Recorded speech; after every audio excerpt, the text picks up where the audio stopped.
शुरुआत करते question number 17 से। उल्टे चलेंगे आज। पहले वीडियो बनाया था पर फिर उसमें वॉइस ओवर हो नहीं पाया था, तो इसी वजह से फिर वापस मुझे बनाना पड़ रहा है। तो कोई इशू नहीं है, रिवर्स स्टार्ट करेंगे क्योंकि बीच में EIA है।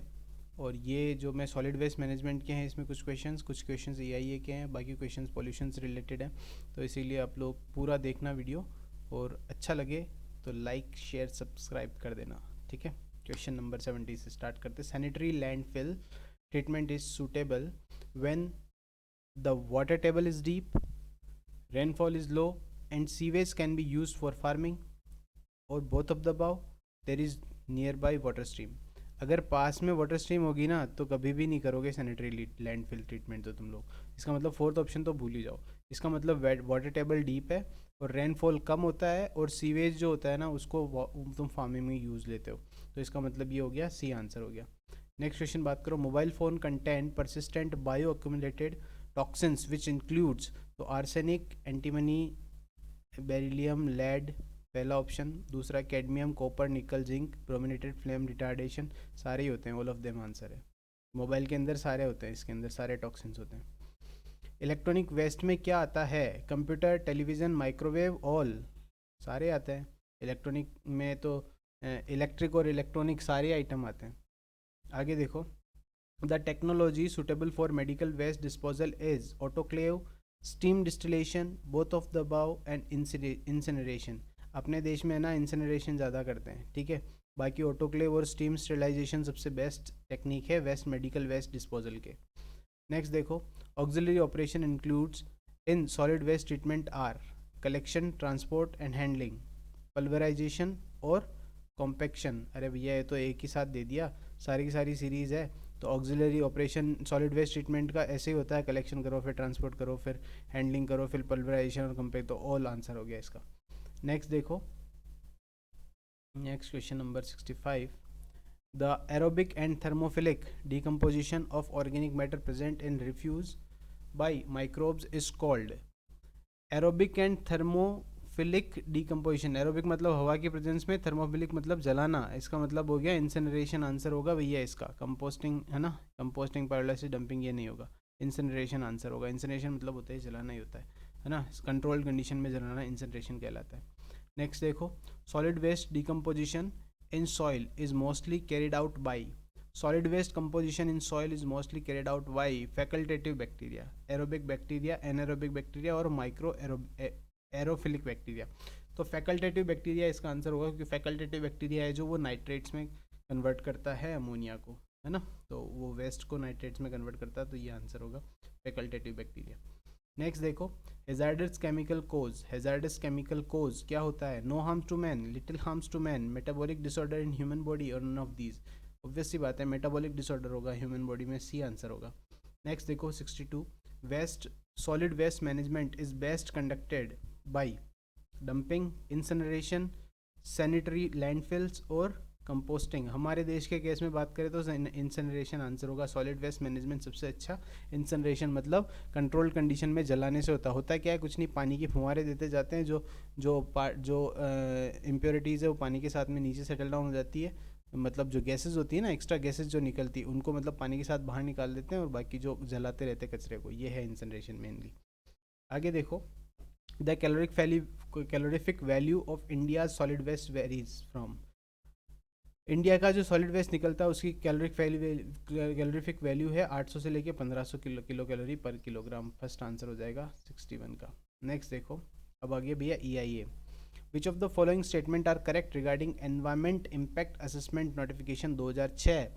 एनवायरमेंट असेसमेंट नोटिफिकेशन 2006 ने सबसे पहली बात तो मैं ऐसे ही बता देता हूँ कि भाई दो कैटेगरीज में डिवाइड किया है, A और B कैटेगरी में प्रोजेक्ट्स को। इसमें A कैटेगरी जो होता है उसको जो हमारी सेंट्रल की एनवायरमेंट अप्रेजल कमेटी देखती है, और जो B है उसको स्टेट के एनवायरमेंट एक्सपर्ट अप्रेजल कमेटी देखती है, ठीक है। दूसरी बात यह है कि जो B प्रोजेक्ट है उसमें B1 और B2 दो पार्ट्स में डिवाइड कर रखा है। इसमें B1 के लिए EC चाहिए जबकि B2 के लिए नहीं चाहिए। तो इसका अंदर आप देख लो, पढ़ के देख लो।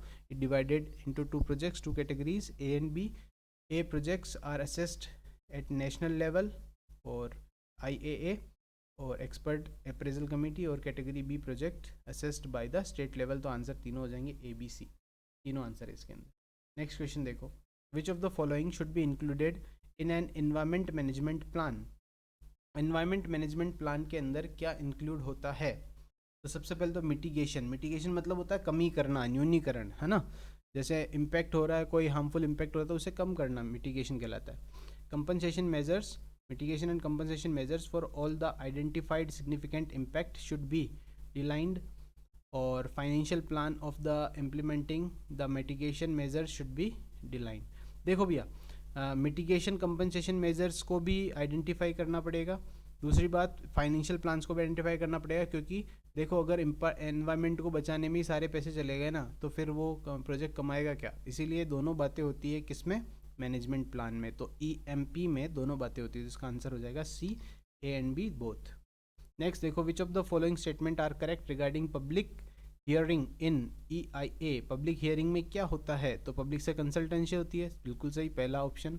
दूसरी बात, everyone who is affected by the proposed project is entitled to have access to the executive summary of the EIA। बिल्कुल दोनों आंसर सही है ना। जो भी इफेक्ट होता है, जिसको भी इफेक्ट होता है उसको भी वापस समरी देने का अपना अधिकार है। नेक्स्ट देखो, अब ये कुछ इंपॉर्टेंट चीज़ें हैं कि इम्पैक्ट प्रिडिक्शन में क्या क्या चीज़ें देखी जाती है। तो इम्पैक्ट प्रिडिक्शन के अंदर air, noise, water, land, biological और सोशो इकोनॉमिक जितने भी कारण होते हैं, जितने भी इफ़ेक्ट्स होते हैं, उन सभी को प्रिडिक्ट किया जाता है। तो सबसे पहले तो एयर के अंदर वो एम्बिएंट इंडेक्स देख करके उसका लेवल पहले और बाद में प्रिडिक्ट कर लेते हैं। नॉइज़ में भी इसी तरह से एम्बिएंट लेवल देख लेते हैं, उसको बाद में और पहले प्रिडिक्ट कर लेते हैं, क्योंकि मशीनरी जो लगेगी उसकी वजह से नॉइज़ पॉल्यूशन होगा।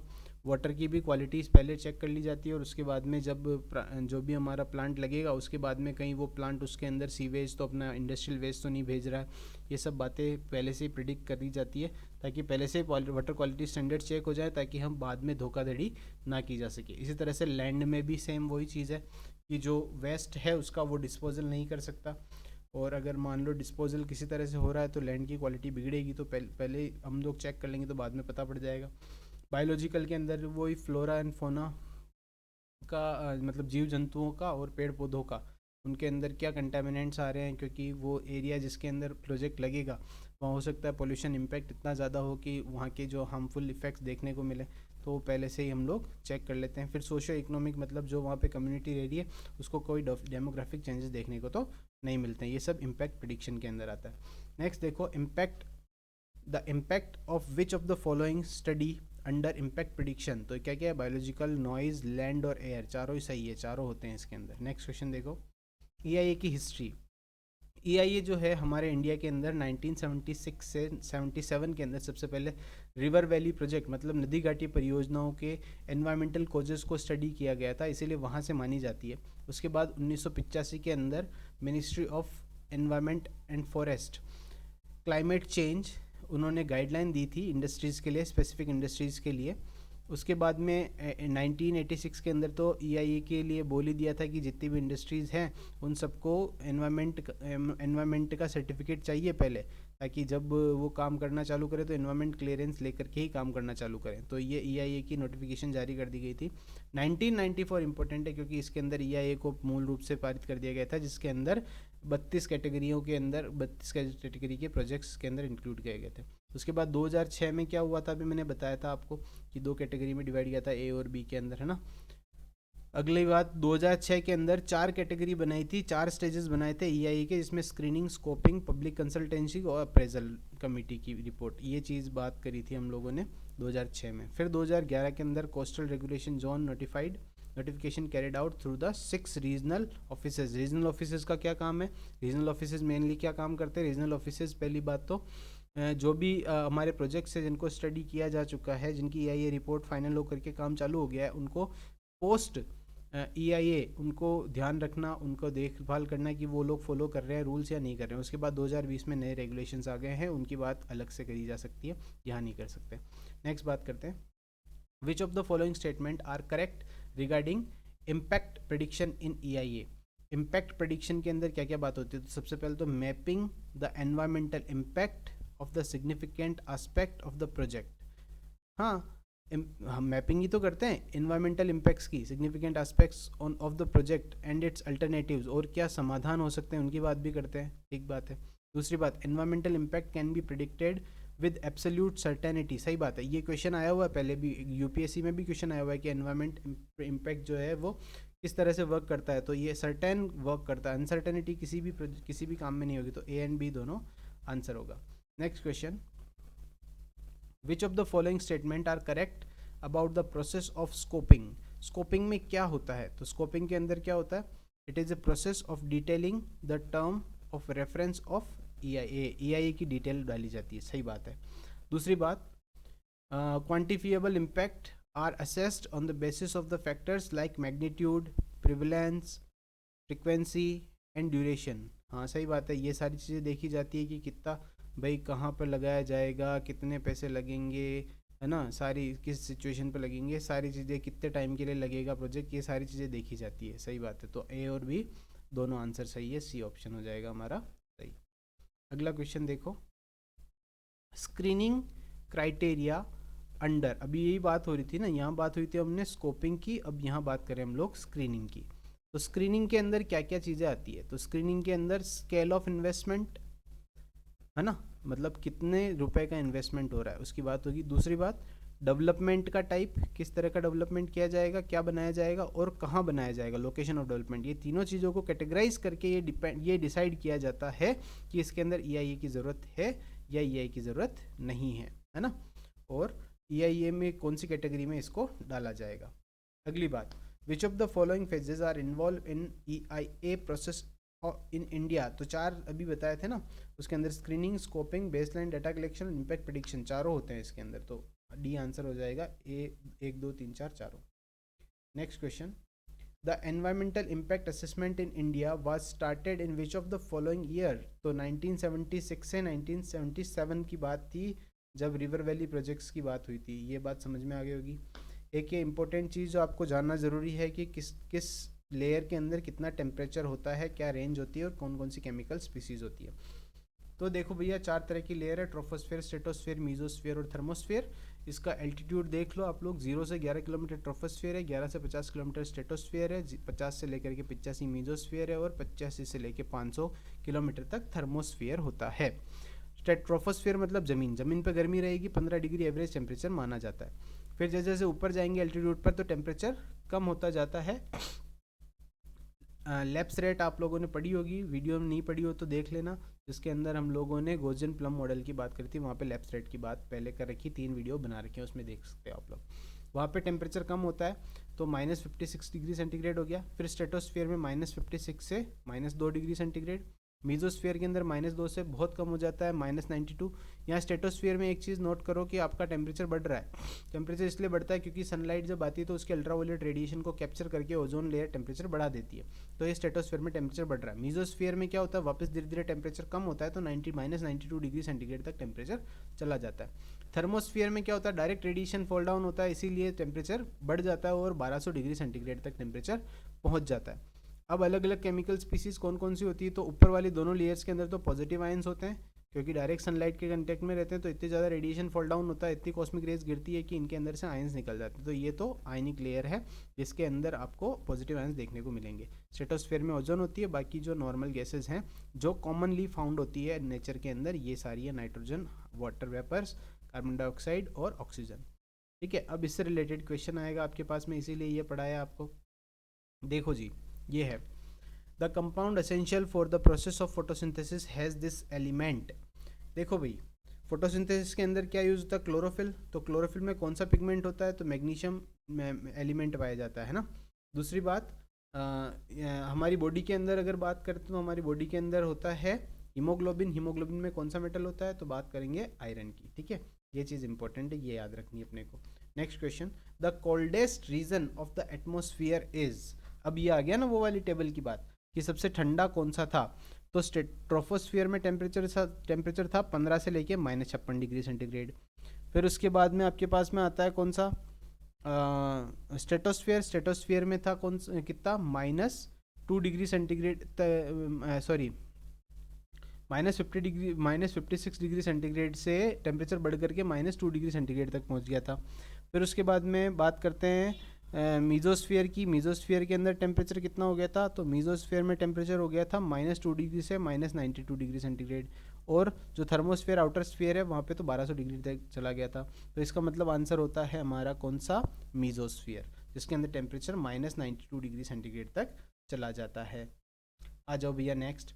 विच of the oxide of nitrogen is not a common pollutant. कौन सा कॉमन पोल्यूटेंट नहीं है, N2O5 नहीं है भैया, बाकी तीनों कॉमन पोल्यूटेंट है, N2O है, NO है, NO2 है, तीनों है, N2O5 नहीं है इसके अंदर। Next question, the reaction responsible for the radiation energy of the sun is. Sun में कौन सी रिएक्शन होती है, nuclear fusion, B answer, nuclear fusion. Next question देखो, find the incorrect statement, BOD value of clean water is less than 5। बिल्कुल BOD तो होनी ही नहीं चाहिए पानी के अंदर, तो BOD तो 5 ppm से कम होती है, सही बात है। दूसरी बात, ड्रिंकिंग वाटर की pH शुड बी 5.5 से 9.5। एक से तो 6.5 से 8.5 मानते हैं, पर फिर भी वो प्योर वाटर की मानते हैं। अब हम लोग अगर ड्रिंकिंग वाटर की बात करें तो 6 से लेकर 9 तक मान सकते हैं, इसका मतलब ये भी कंसिडर की जा सकती है, 5.5 से 9.5 कंसिडर कर सकते हैं। सी है, कार्बन सल्फर नाइट्रोजन के oxides are mostly wide spread air pollutants. हाँ सही बात है भैया, कार्बन के carbon dioxide carbon monoxide pollutant है, सल्फर का सल्फर डाइऑक्साइड सल्फर ट्राइऑक्साइड है, नाइट्रोजन का नाइट्रस ऑक्साइड नाइट्रिक ऑक्साइड है ना, और नाइट्रोजन डाइऑक्साइड, ये सारे हमारे पोल्यूटेंट्स हैं, सही बात है। तो सी आंसर सही है। Dissolve oxygen concentration below 5 ppm is ideal for the growth of the fishes. गलत बात है भैया, 5 ppm से ज़्यादा कंसेंट्रेशन होती है तो फिशेज सर्वाइव करती है, 5 ppm से कम कंसेंट्रेशन पे फिशेज सर्वाइव नहीं करती। तो डी आंसर हो गया हमारा गलत, इसका मतलब डी इसका सही आंसर है। अगला question, find the secondary pollutant among these. Secondary pollutant कौन होगा, पॉलीएक्रिलोनाइट्राइल होगा, बाकी सारे नॉर्मल पोल्यूटेंट्स हैं, है ना, प्राइमरी पोल्यूटेंट्स हैं। LM capacity to purify water is due to, LM capacity to purify water is due to, LM क्या है, LM कोगुलेंट है, तो इसका मतलब ये कोगुलेशन करेगा तभी तो होगा, तो इसका आंसर तो सी होगा। पर ये क्यों नहीं होंगे उनकी बात करते हैं, डी की बात करते हैं। इट इम्प्रूव्स टेस्ट, भैया LM कभी टेस्ट बढ़ाता है क्या पानी का, LM को ऐसे चाट करके देखो कैसा टेस्ट आता है, तो ये तो हो गया गलत, डी गलत हो गया। बी की बात करते हैं, पैथोजेनिक बैक्टीरिया को डिस्ट्रॉय करता है, नहीं भैया, LM कोई दवाई नहीं है, LM केवल एक कोगुलेंट है जिसकी वजह से पानी के अंदर से इंप्योरिटीज नीचे सेटल डाउन होती है। सॉफ्टन हार्ड वाटर, नहीं भैया, hard water soften hard water नहीं, ये तो सॉफ्ट वाटर को भी हार्ड कर देवे, है ना, परमानेंट इम्प्योरिटी को टेम्परेरी इम्प्योरिटी को परमानेंट इम्प्योरिटी में कन्वर्ट कर देता है ये LM, इसका मतलब ये तो हार्ड करता है पानी को, तो इसका मतलब आंसर क्या हो जाएगा हमारा, सी, इम्प्योरिटीज कोगुलेंट। अगली बात करते हैं, depletion of ozone layer is caused due to. 5वीं क्लास के बच्चे को भी पूछोगे ना तो वो भी फ्री ऑन आंसर देगा, ठीक है। पेरोसिन, फुलरिन, पॉलीहेलोजन से तो सब पार्टिकल्स हैं, इनकी बात नहीं कर सकते। नेक्स्ट देखो, photochemical smog normally does not contain. Photochemical smoke में होता कौन है, पहली बात तो ये, फोटोकेमिकल स्मोक के अंदर होते हैं एक तो नाइट्रोजन के ऑक्साइड्स, एक होता है पॉलीएक्रिलोनाइट्राइल, एक होते हैं ओजोन, और होते हैं हाइड्रोकार्बन। अब बात कर लो इनकी, एक्रोलिन हाइड्रोकार्बन, ओजोन होता है, पॉलीएक्रिलोनाइट्राइल होता है, तो क्लोरोफ्लोरोकार्बन नहीं होता। क्लोरोफ्लोरोकार्बन एक ग्रीन हाउस हमारी, ठीक है, उसको ओजोन लेयर को डिप्लीकेट करने का काम करती है ना, कूलटेंट है, रेफ्रिजरेटर्स, परफ्यूम्स वगैरह के अंदर यूज होता है। कल भी इसका एक क्वेश्चन आया था। अगला question, which of the following statements are correct regarding environment impact assessment.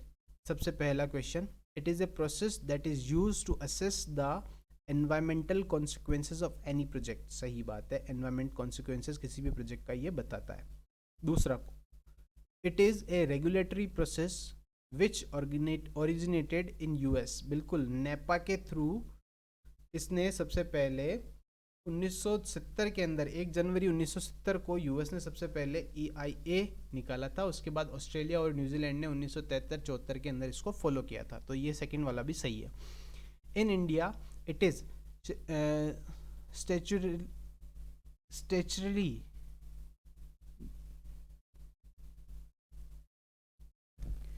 statutorily backed by Environment Protection Act 1986। बिल्कुल, तो इंडिया के अंदर 1986 के अंदर ही इसको हमारे संविधान के अंदर से पारित करके और उसके अंदर EIA लाने का कॉन्सेप्ट लाया गया था। तो हमारे पास में आंसर हो जाएगा 1 2 3 तीनों हो जाएंगे। नेक्स्ट क्वेश्चन और last, in the air nitrogen and oxygen occur naturally but they do not react to form oxides of nitrogen because nitrogen oxygen आपस में रिएक्ट नहीं करते, क्यों ऑक्साइड क्यों नहीं बनाते हैं? तो भैया इसलिए नहीं, मेनली कारण तो ये है कि नाइट्रोजन और ऑक्सीजन की रिएक्शन एंडोथर्मिक होती है, इसमें आपको एनर्जी की ज़रूरत पड़ती है और एनवायरनमेंट में इतनी एनर्जी प्रेजेंट नहीं होती है कि ये आपस में रिएक्ट कर ले, इसीलिए जब भी स्पार्किंग वगैरह होती है तभी NO2 वगैरह का NO2 वगैरह का N2O का फॉर्मेशन होता है। तो इसका मतलब आंसर तो हो जाएगा सी। पर ये आंसर्स क्यों नहीं है वो देखो, सबसे पहले A, oxides of nitrogen are unstable, oxides of nitrogen are unstable, हाँ गलत बात है, स्टेबल होते हैं तो कैटलिस्ट की ज़रूरत नहीं होती, बी गलत। और डी हो जाएगा, nitrogen oxygen do not react with each other, आपस में रिएक्शन नहीं करते हैं, ये भी गलत हो गया। तो आंसर हो जाएगा सी। और देखते रहिए भैया, और वीडियो आ रहे हैं तो कंटिन्यू और क्वेश्चंस करते रहिए, एग्ज़ाम की तैयारी अच्छे से कर लीजिए, सभी का नंबर आ जाए ऐसे ही भगवान से